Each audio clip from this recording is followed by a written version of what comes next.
Our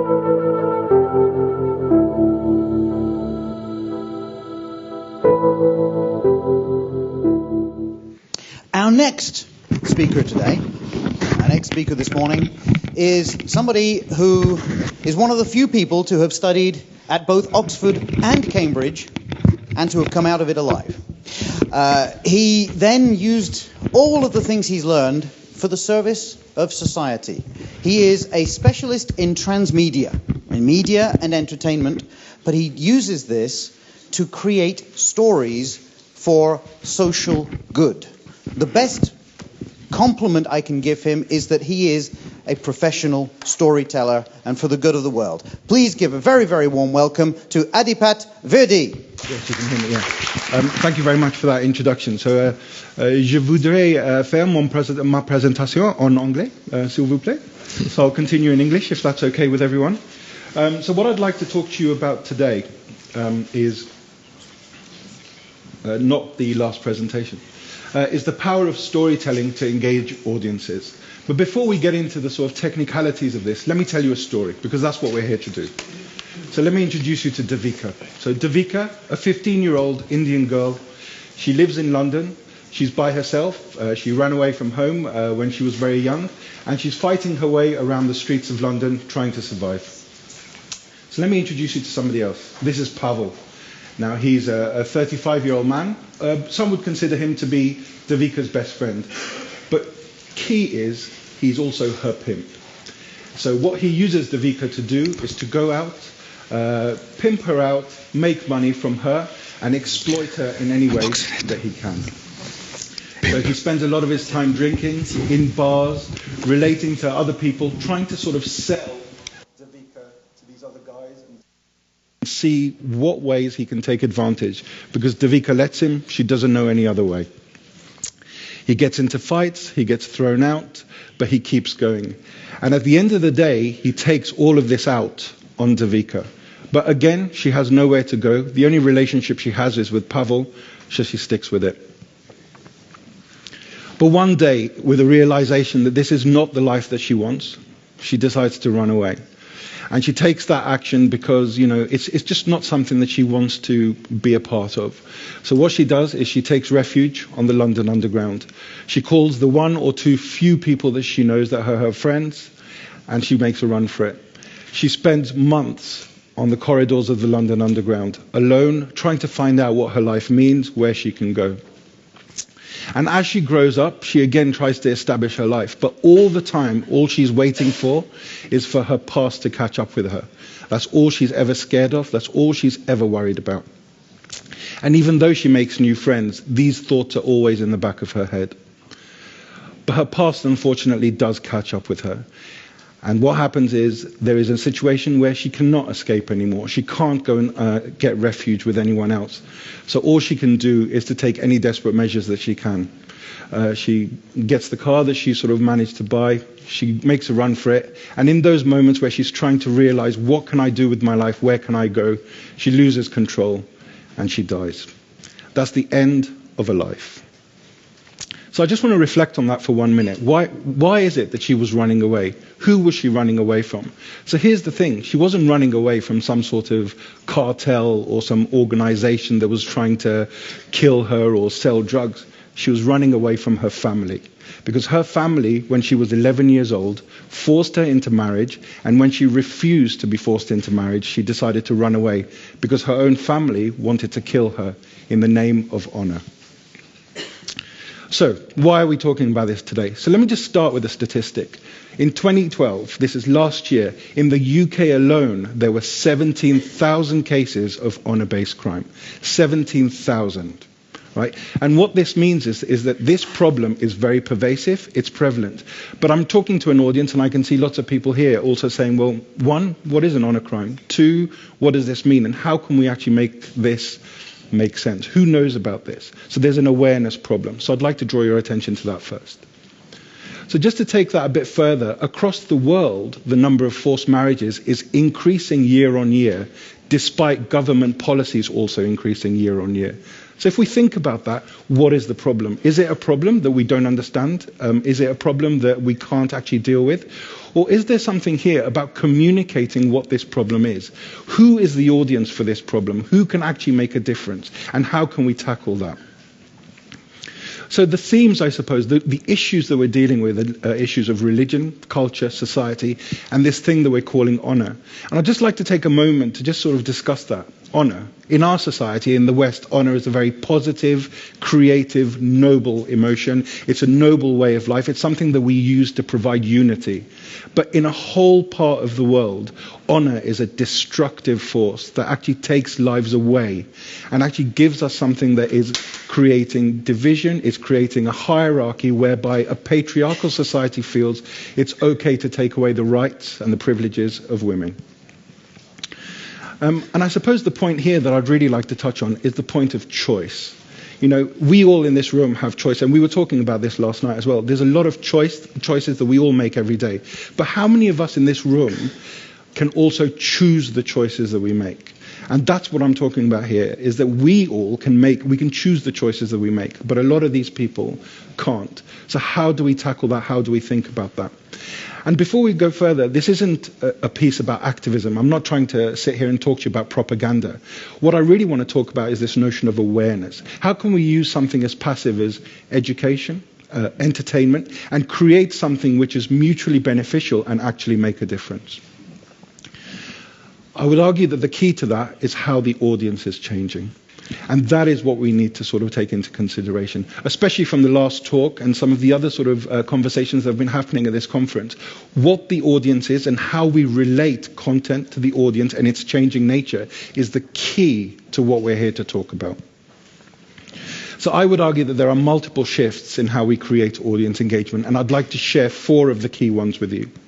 And the first one is that stories are now working on multiple platforms. So as you've heard, for those of you who are familiar with the term transmedia, nowadays it's not just about one platform. It's not just about a TV program, a film, a book. But we're actually dealing with all of these in one story. So you can take multiple characters, multiple settings, and put them together in a multi-platform world, which we call transmedia, for want of a better phrase.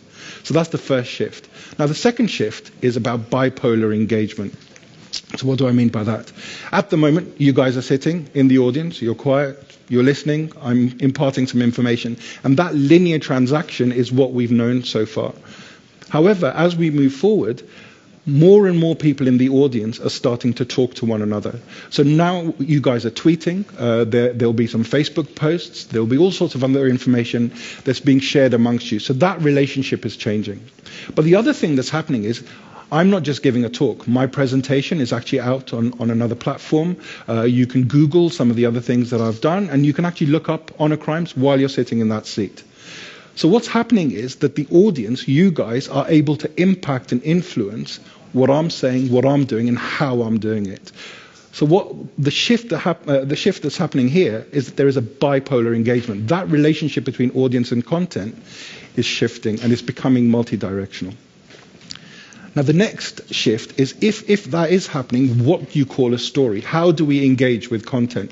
And I would argue that the thing that holds a story together is no longer narrative or a plot structure, but it's what I call a theme ecology. So what would link the audience and the content in this sort of very changing, dynamic world is the fact that we have themes that are built around the story worlds that we create. So in the case of Devika, the themes there that we explored, there's honor, there's religion, and there's culture. So all of these are what tie the various aspects of the story together. And now the fourth shift is this notion of experience marketing versus experience design. And it's probably worth just stopping and talking about the definition of transmedia. At the moment, what we have in the industry is there's 2 shifts. And the first phase is that you have a piece of content, and using social media and technological change, we get to exploit that on multiple platforms. But if you were to use those multiple platforms to move the story forward in some way, so every platform is not a full story, but part of a story, that is what we're calling transmedia. So experience marketing is the former, so where X is one piece of content, and there's lots of other pieces of content related to that. But experience design, or what we're calling transmedia, which is more fundamental to what we're all here to explore, is where X is just one element within the bigger story world. So each element is a separate story world. So in summary of this, audience are activated towards a more participatory culture. So I suppose what I'm talking about is that there's an old model that we all know, and we're moving towards a new model. And the key shift is that we're moving from a content focus to an engagement focus, which means we're talking about designing experiences. So in any world, whether it's honor crimes, cosmetics, politics, what we're talking about is how do we design an experience, and how do we make that experience effective for the way we engage with our audience. So going back to Devika and her life, before she sort of, was found out, was there any way that we could use some of what we've just been talking about to really make a difference and create awareness? Because at the end of the day, yes, she's a fictional character, yes, she's been created, but she is a metaphor for those 17,000 other cases. So how do we make a difference in a positive, active and clear way? And that's what I'd like to talk about next. So let me just offer you a phrase that might be of some use, and we'll see if we can deconstruct this and explain it. If we can conceptualize narrative as data in order to enable story as software, maybe one of the things we can start to do is activate the way we tell stories. Not just in the way we market content or product or services, but actually in the way we design those products and services. So what impact is there for the future of engagement if we take this on board? And I would argue that there are two key impacts. The first one is the need for implementing what I call experience design and measurement strategies. Now, how do you design an experience? It's essentially a qualitative entity, and we want to create something that's quantitative and something we can feed back into the design process. Now, yes, it's a complicated diagram, but what I propose here is a 10-stage experience design strategy. But what I'd like to draw your attention to is the circle in the middle, the red and the yellow circle. What that is a set of key performance indicators that have been created around the experience that we're talking about, so that we can actually particularly determine for any project or story world what it is that matters, what needs measuring, and how we can roll that out. So to give you an example, we designed an alternate reality game for this project. So Devika, you registered in a theatre experience. You said you wanted to be part of this experience. You walk. Somebody gives you a call, and it's the main character from the film. And he says, look, my sister Devika has escaped from home. And because the phones are geolocated, he says, look, she's round the corner from you. Could you go to such and such an address? See if you can find her. So you go on a 2-hour theatre experience where you are one of the key participants in this journey. So this is one of the touch points. And I'll come on to this in a bit. But the end point of this story is that the reason you've been chasing around London and finding out and immersing yourself in this culture, you go to a Sikh temple, you meet some other people from the story, minor characters, is that you actually at the end find out that the reason you've been looking for her is that you're going to feed her back to a family who are going to kill her in the name of honor. You have become implicit or complicit in the whole story. You've added to what's happening. You therefore get a much more immersive understanding of what honor means. Now what this is representative of is that if I can measure at each touch point, at each gate, exactly how you guys are engaging with that content, it will give me a better idea of how I can redesign that experience and really engage with the audience as we go forward. So this is another slide to say that as in this experience, we actually measured and aggregated all of the audience results, how people went through the process, and we were able to give you quantitative data about what the engagement pattern was like, where we could make a difference. And so for Devika, you then start to get sort of statistical maps for exactly what her journey is, how we can relate to the audience, and this is how we can use story as software.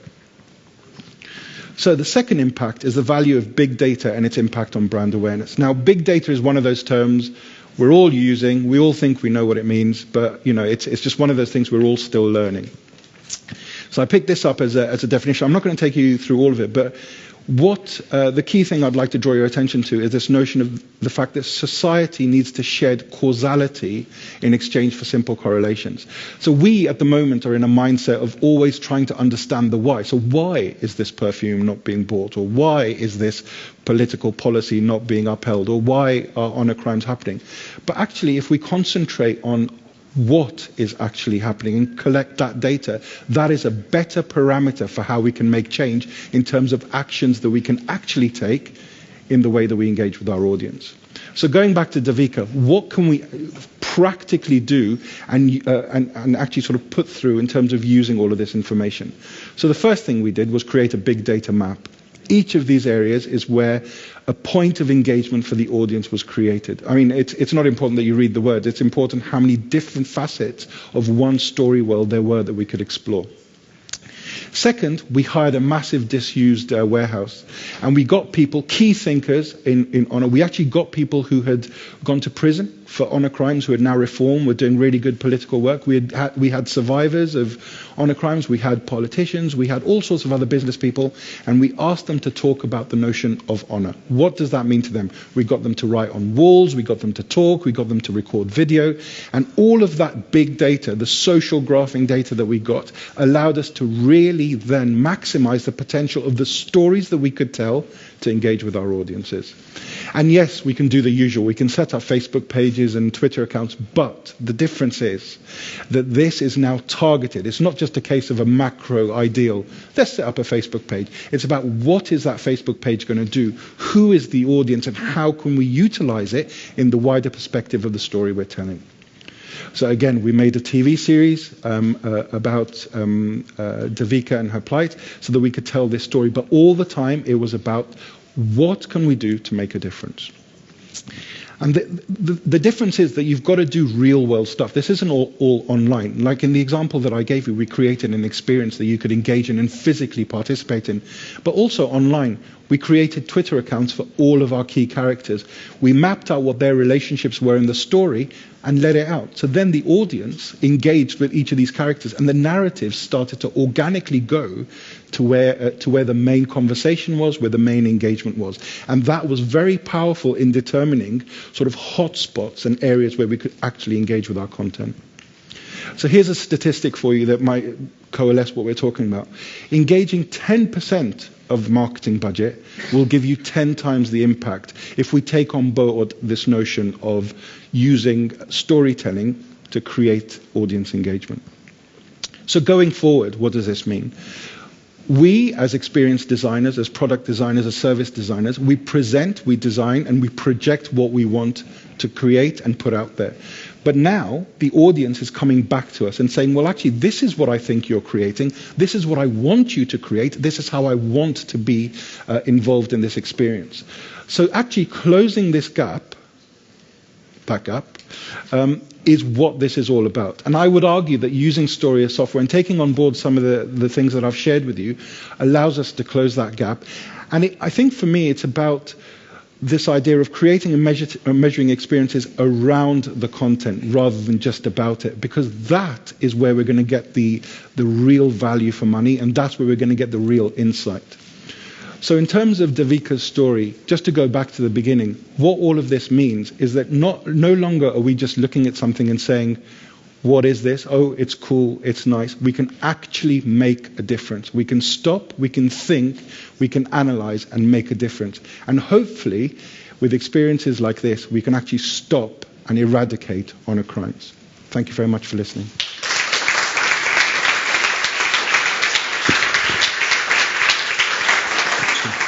What a great inspirational talk. You probably didn't expect to hear that kind of talk about that kind of subject at Centifolia, but we're always happy to surprise you and to do something different, to take you out of your comfort zones, out of your industry, but to try to bring new ideas in. And if you can leverage the power of storytelling with your brands, with your businesses, with your consumers, and even within your companies, in the way that Adipat has shared with us, I'm sure you will be able to make a positive difference. So there's so much that we can learn from that. But it's not just this conference which is chaotic, in fact. I'm not saying that it's chaos, it's organized chaos, but there's lots of different ideas floating around. Things are different. And the same is true in the world today. There are all sorts of things which are changing. We saw a lot about that last night, and we could call it a little bit chaotic.